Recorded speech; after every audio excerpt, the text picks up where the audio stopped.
बिस्मिल्लाहिर्रहमानिर्रहीम। अस्सलाम वालेकुम। यूट्यूब चैनल पर तारिक मतीन आपको खुश आमदीद कहता है। इस वीडियो को जब आपने खोला है तो इस वीडियो के थंबनेल में मैं कई दफ़ा कोशिश करता हूँ कि आपको बता दूँ कि मैं अगर कोई बात कह रहा हूँ तो वो बात कहने पर मजबूर क्यों हूँ। यहाँ लिखा हुआ आपने देखा है, बेशर्मी तेरा ही आसरा। ये जो डील हुई है बहरीन के, अमरीका के और इसराइल के दरमियान, बल्कि बहरीन और इसराइल के दरमियान ये डील करवाई है अमरीका ने, अमरीकी सदर डोनाल्ड ट्रंप ने। तो ये इस डील पर बहरीन को इसके सिवा कुछ कहने के लिए, या हमारे इन अरब मुल्कों के हुक्मरानों को इसके सिवा कुछ कहने के लिए था नहीं मेरे पास। तो बेशर्मी तेरा ही आसरा। अभी कुछ दिन पहले माइक पॉम्पियो ने दौरा किया। माइक पॉम्पियो बहरीन गए, ओमान गए। माइक पॉम्पियो जो हैं वो मुख्तलिफ इस्लामी ममालिक गए और उन्होंने जाके वो जैसी डील कर चुके थे यूएई के साथ, वैसी ही डील करने के लिए बातचीत करने की कोशिश की, आमादा करने की कोशिश की। और पूरी दुनिया की जो वेबसाइट्स हैं, जो न्यूज़ चैनल्स हैं, वो खबरें दे रहे थे कि बहरीन ने इनकार कर दिया। हमने वीलॉग किया था और इससे पहले 2 वीलॉग किए, और उनमें मैंने आपको बताया एक वीलॉग में कि ये प्रिडिक्ट किया जा रहा है, इंटरनेशनल एक्सपर्ट्स ये प्रिडिक्ट कर रहे हैं कि अगले 2 ममालिक जो मानेंगे, सबसे पहले आके जी हुजूर कहते हुए आएंगे और ये हम तैयार हैं, लब्बैक कहेंगे, उनमें एक बहरीन होगा, एक ओमान होगा। और इसके साथ साथ जो है अफ्रीका से ममालिक जो हैं वो भी लब्बैक कहेंगे। लेकिन जब बहरीन ने इनकार किया तो मैंने तंजन लिखा था, मुस्लिम उम्मा की गैरत जाग गई। लेकिन मैंने, आप देखिए वीडियो में कहा था कि ये जो लोग हैं, और इस वीडियो का मैं लिंक भी पोस्ट करूंगा डिस्क्रिप्शन में, आप देख लीजिएगा कि इन्होंने टाइम गेन किया है, ये आगे जाकर इस तरह की डील करेंगे। लेकिन इतनी जल्दी, इतने प्रिडिक्टेबल और इस कदर जो है वो मोम की नाक साबित हुए हैं ये हमारे हुक्मरान, कि इनको हम क्या कहें। आप देखिए, इन्होंने अभी माइक पॉम्पियो को बताया कि जब तक फ़लस्तीन की खुद मुख्तार रियासत का वजूद नहीं हम देख लेते, तब तक हम नहीं मानेंगे। हम अरब मुल्कों के खुद मुख्तार फ़लस्तीन के मुतालबे पर डटे हुए हैं। कौन सा खुद मुख्तार फ़लस्तीन? जो 1967 की पोजीशन पर हो। मैंने आपको अपनी रिसर्च के साथ बताया था, 1967 में जो जंग हुई थी उसमें इसराइल ने इनमें से कई को तबाह करके रख दिया था, इनकी एयरफोर्स उड़ा के रखती थी।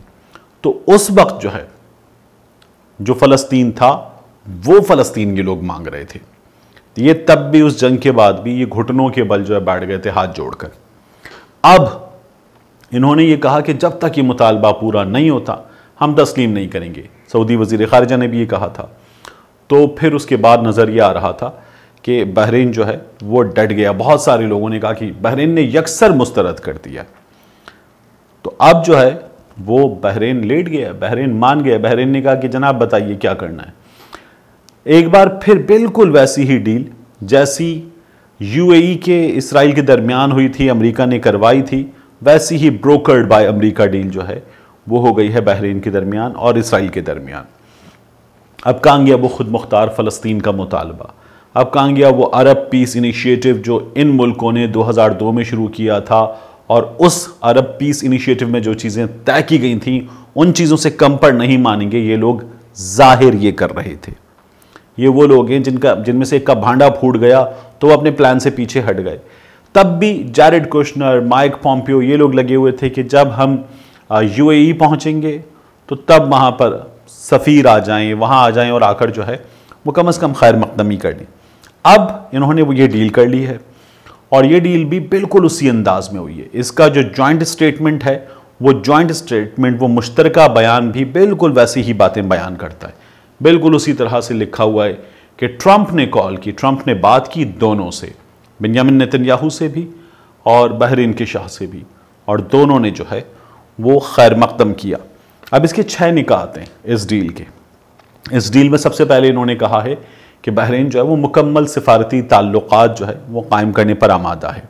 मुकम्मल सिफारती ताल्लुकात, इस महज़्ज़ब दुनिया में मुकम्मल सिफारती ताल्लुकात जो बैनुल-अक़वामी बॉडीज़ हैं, जो बैनुल-अक़वामी नॉर्म्स हैं, लॉज हैं इंटरनेशनल, उनके मुताबिक आप इसराइल का वजूद मुकम्मल तौर पर जायज़ तस्लीम करते हैं। नंबर 2, अमन का फ़रोग़, मशरिक़ वस्ता को महफूज बनाना, खुशहाली और तरक्की के लिए काम करना। ये बिल्कुल वैसी ही चीज़ें हैं जैसी यूएई के साथ डील में थी। अमेरिका ने और इसराइल ने बहरीन का शुक्रिया अदा किया कि उसने ये 25 जून 2019 में एक वर्कशॉप होस्ट की थी। इस वर्कशॉप में इन्होंने किया ये था कि जो फ़लस्तीन है उसकी तरक्की के लिए, उसको महफूज बनाने के लिए, उसकी खुशहाली के लिए रोड मैप पर बात की गई थी। तो अमेरिका कह रहा है कि जो आप लोगों ने काम किया था उस वर्कशॉप में, उस काम को हम जारी रखेंगे और हम मस्जिद अक्सा के दरवाजे पुरअमन मुसलमानों के लिए खोल देंगे। जो काबिज़ है वो एहसान जता रहा है और वो बता रहा है कि मस्जिद अक्सा के दरवाजे पुरअमन मुसलमानों के लिए खोल देंगे। और साथ ही वो कह रहे हैं कि जो यरूशलेम में दीगर मकामात मुक़द्दसा हैं उन पर भी पुरअमन मुसलमानों को और तमाम अक़ीदों के मानने वालों को आने की इजाज़त होगी।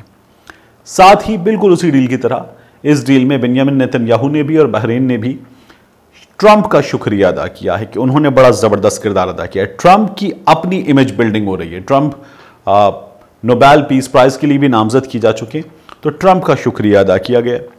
फिर आखिर में दावत कबूल कर ली है बहरीन ने, और जिस तरह से अभी ट्यूसडे को डील साइन होगी यूएई के दरमियान और इसराइल के दरमियान, तो उसी वक्त डील साइन होगी बहरीन के दरमियान और इसराइल के दरमियान। और मुमकिन इसमें एक इजाफा और हो जाए तो बहरीन के वज़ीर ख़ारिजा अब्दुल लतीफ़ अल ज़ायानी ये भी पहुँचेंगे और ये भी जो है वो डील पर साइन करेंगे। इन तमाम चीज़ों के नतीजे में एक नया मिडल ईस्ट जो है वो राइज करेगा, वो वजूद में आएगा। अब इस पर फ़लस्तीनियों ने शदीद रद्द-ए-अमल ज़ाहिर किया है। ये होना था। देखिए, फ़लस्तीनियों ने जीसीसी में जब उनसे मुतालबा किया गया मुआफ़ी का, बुध का जो इजलास था, उस वक्त फ़लस्तीनियों ने जो अपनी रेजोल्यूशन तैयार की थी उसमें उन्होंने दो काम किए। एक, उसमें उन्होंने जो यूएई को कंडेम करने का काम था वो कंडेम करने का काम, यूएई की मजम्मत का काम नहीं किया। दो, यूएई के ख़िलाफ़ कोई एक्शन लिया जाए, इससे वो पीछे हट गए और करारदाद की जो ज़बान थी वो भी बड़ी ढीली ढाली सी कर दी। तो फिर ये होना था। अब एक बार फिर फ़लस्तीनी धड़े जो हैं वो शदीद मुश्तिल हैं, शदीद रद्द-ए-अमल का इज़हार किया। उन्होंने एक बार फिर कहा है कि आपने हमारी पीठ में छुरा घोंपा है और ये फ़लस्तीन के कौस से, फ़लस्तीनियों से आपने गद्दारी की है। लेकिन उसके बावजूद भी मिस्र ने इसका खैर मकदम किया है। ये वो सारे बेशर्म लोग हैं। यूएई ने इसका खैर मकदम किया है। आप देखिए 2011 में, ये ऐसा लगता है कि बड़ी रीसेंट चीज़ें हैं जो बहरीन के हवाले से रिपोर्ट हो रहा था कि बहरीन इस चीज़ पर अमल पैरा होगा, बहरीन भी ऐसी ही डील करेगा। तो ये रीसेंट डेवलपमेंट्स हैं। 2011 में हैरिट्स ने, ये इसराइल का अखबार है, इन्होंने विकीलीक्स के हवाले से खबर दी थी। इन्होंने बताया कि फरवरी 2005 में बहरीन के शाह ने उस वक्त के अमरीकी सफ़ीर को यह बताया कि हमारे तो मुसाद से, इसराइल की खुफिया एजेंसी से बड़े अच्छे ताल्लुकात हैं और ये ताल्लुकात जो इनके बारे में बढ़ चढ़ कर बातें कि ये विकीलीक्स ने लिखा होता। और उन्होंने कहा सिर्फ ऐसा नहीं है। अब ये यहाँ ये बड़ी ट्रिक है कि बहरीन इनके लिए इंपॉर्टेंट क्यों है। जो मुसाद के ताल्लुकात हैं, जो विकीलीक्स ने खबर दी थी, तो ये मामला क्या है। तो उन्होंने कहा तो हम तो इससे आगे बढ़कर ताल्लुकात चाहते हैं। हम ये ताल्लुकात मईशत के शोबे में चाहते हैं, हम ये ताल्लुकात तिजारत के शोबे में चाहते हैं, हम चाहते हैं ये ताल्लुकात जो है वो सनत के शोबे में हो और सरमायाकारी के शोबे में हो। तो हम ये ताल्लुकात जो है वो बेहतर चाहते हैं। फिर उन्होंने ये भी कहा, विकीलीक्स ने खबर दी, कि शाह ने हुक्म दिया कि मैंने तो अपने मुल्क में ये हुक्म दिया हुआ है कि जो सरकारी ख़त व किताबत है उसमें इसराइल को दुश्मन मुल्क भी ना लिखा जाए और इसराइल को ज़ायोनिस्ट भी ना लिखा जाए। 1994 में पहला वफ्द इसराइल की जानिब से यूसी सारीद, वज़ीर माहौलियात, उन्होंने बहरीन का दौरा किया था और एक वहाँ पर गैदरिंग थी, उसको अटेंड किया था। अक्टूबर 2007 में जो वज़ीर ख़ारिजा थे बहरीन के, खालिद अल खलीफा, उन्होंने कुछ इंटरनेशनल प्लेटफॉर्म्स पर फ़लस्तीनियों के हक़ में बात की, इसराइल को कातिल कहा, गासिब कहा। लेकिन फिर एक मौके पर उनकी ज़िप लिवनी के साथ जो है वो तस्वीरें, खुशगवार मुस्कुराहट, मुसाफा करते हुए तस्वीरें आईं। तो उन पे बड़ी क्रिटिसिज्म हुआ उन पे कि आप तो इनको कातिल कहते हैं, आप इनके साथ इस कदर खुशगवार अंदाज में तस्वीर बनवा रहे हैं, मुलाकात कर रहे हैं, मुज़ाकरात कर रहे हैं, ये तो आप गद्दारी कर रहे हैं हमसे।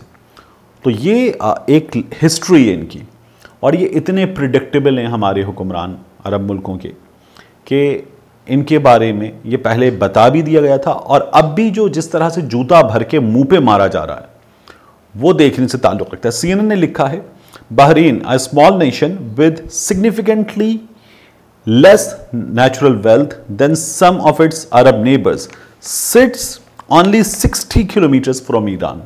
अब ये सबसे ज़्यादा इंपॉर्टेंट है. Bahrain sees major benefits in the anti-Iran solidarity move. अब CNN लिख रहा है कि ये जो तमाम चीज़ें हैं ये एंटी ईरान सॉलिडारिटी मूव है. इसराइल अपने लिए सबसे बड़ा खतरा, अमेरिका इसराइल के लिए सबसे बड़ा खतरा ईरान को तस्वुर करता है. ईरान के जौहरी प्रोग्राम को, ईरान के मिसाइल प्रोग्राम को. ईरान भी बताता है, अपनी हर डेवलपमेंट के साथ बताता है कि हम तल अबीब तक मार कर सकते हैं, हम तल अबीब तक मार कर सकते हैं. वो कहते हैं हम सफ़े हस्ती से मिटा देंगे तल अबीब को. तो ये जो है 60 किलोमीटर अवे फ्रॉम ईरान, तो वो ये कह रहे हैं कि यहां से मूसाद से पहली ताल्लुकात की बात हो रही है. यहां से ईरान का तोड़ करना, यहां से एलिमेंट्स को इस्तेमाल करना ईरान के खिलाफ, तो ये काम होगा यहां से. दूसरी बात क्या हो रही है, आप देखिए, आप न्यूयॉर्क टाइम्स पर जाके स्टोरी पढ़िए, आपको नजर आएगा कि न्यूयॉर्क टाइम्स लिख रहा है कि बहरीन जो है वो अरब इत्तेहाद में सऊदी अरब का साथी है और सऊदी अरब का लाइक माइंडेड मुल्क है. और ये जो है शियाइत रियासत ईरान की, उसके खिलाफ मुत्तहिद हैं और अमेरिका अपने इन तमाम तर मकासद में इन मुल्कों को साथ ला रहा है. ईरान के खिलाफ भी ये तमाम तर मूव मौजूद है, इसीलिए ईरान ने इतना बुरी तरह से रिएक्ट किया था. लेकिन अब ये तमाम मुल्क ये आहिस्ता आहिस्ता इस लाइन में गिरते जाएंगे, इस गड्ढे में गिरते जाएंगे, ज़िल्लत और रुसवाई के इस गड्ढे में, और ये सिलसिला रुकेगा नहीं.